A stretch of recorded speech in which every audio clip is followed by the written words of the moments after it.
tours. Another study tour that we held, Richard Tomlin was a research manager in England who contacted me when I was president-elect of SRA. And he asked, can I bring a group of research managers from England and Europe to the United States? It was really interesting. He charged all of the participants a certain amount of money. I set up the agency visits. I guess I know Lynn and Don both had a hand in setting up some meetings with various universities in the district area. And then, of course, the following year, after that, we ended up with a bunch of people from the UK. Ian Carter is a great example because Ian was on that first study tour. Another person who was on the tour was Colin Cooper. Both of them are at this meeting today. Both of them have done various things within SRA. They've been members of SRA ever since. So it was another way to extend our hand and say, hey, guys, anything we can do to help you move forward, anything we can do to provide you with a better educational sort of career development experience, we'll do. And it worked out really well.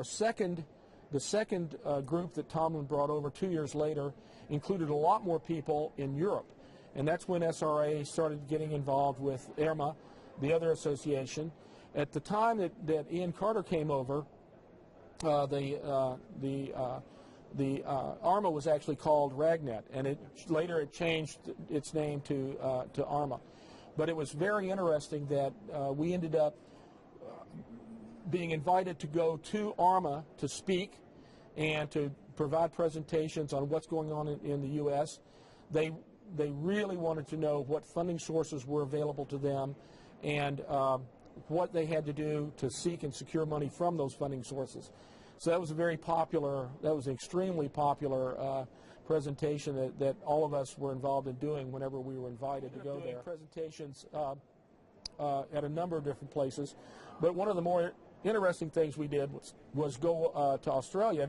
I wanted to go back to that because the year after I was there, I was really pleased to hear Russ Dahl and Janet Deb Smith tell me, or Janet Deb Lee now, that ARMS had been formed, and they had formed their association, and it's going strong today. It's a vibrant, growing organization. It's doing an outstanding job of professional development and education in Australasia, and they're developing contacts in Singapore and Hong Kong and Indonesia, and they even get along with the Kiwis. New Zealanders are allowed in Australia now.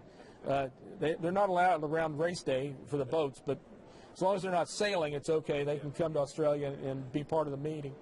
But that was a brilliant thing. It was later, the other thing that we've done is in that regard, and that is encouraging our members to develop a society of their own, a research management society in their own country. And I'm really proud of the fact that I worked very closely with Biana and Adrian and Adebayo and some of the other folks in Nigeria. They were sort of the kingpins of pulling together and developing WARIMA, the West African Research Management Association.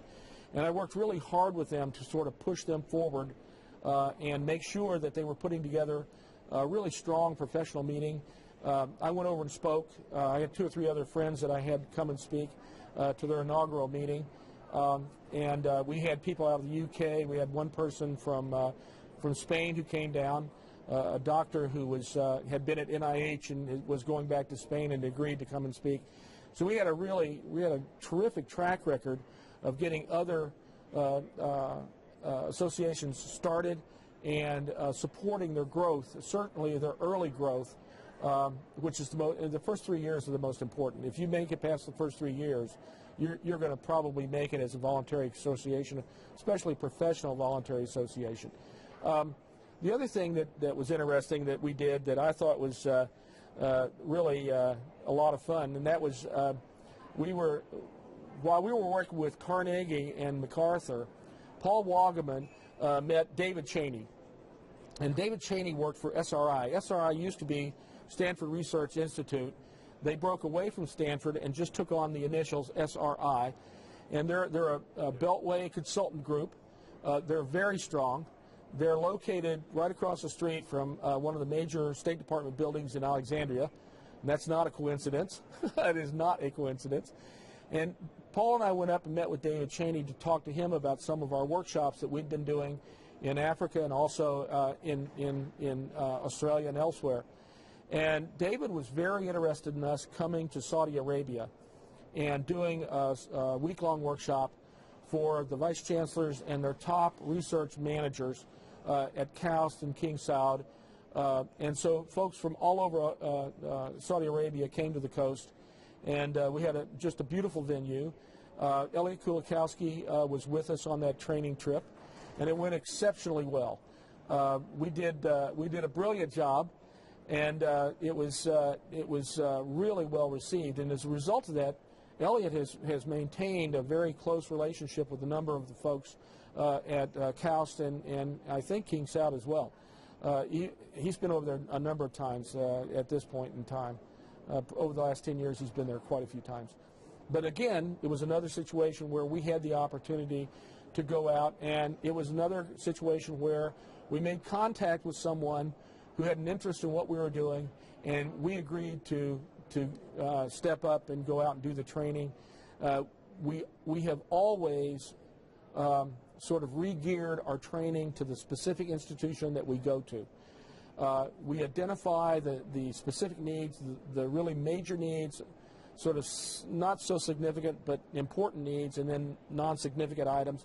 And we've tailored our workshops in that way. We make sure that we know the laws of that country so that when we're doing our training, we don't tell someone to do something that's illegal in their country.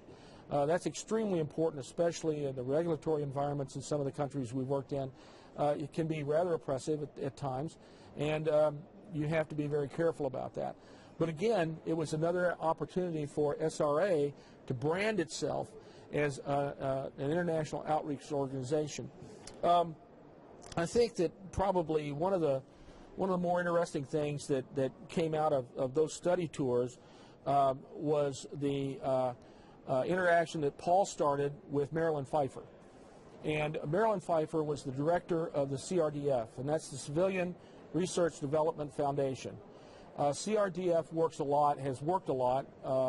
Most of their work, their consultancy over in Alexandria, and their work has, for the most part, has been with the former Soviet states. We met with her and talked to her about the workshops we're doing, the study tours that we'd run for our international colleagues.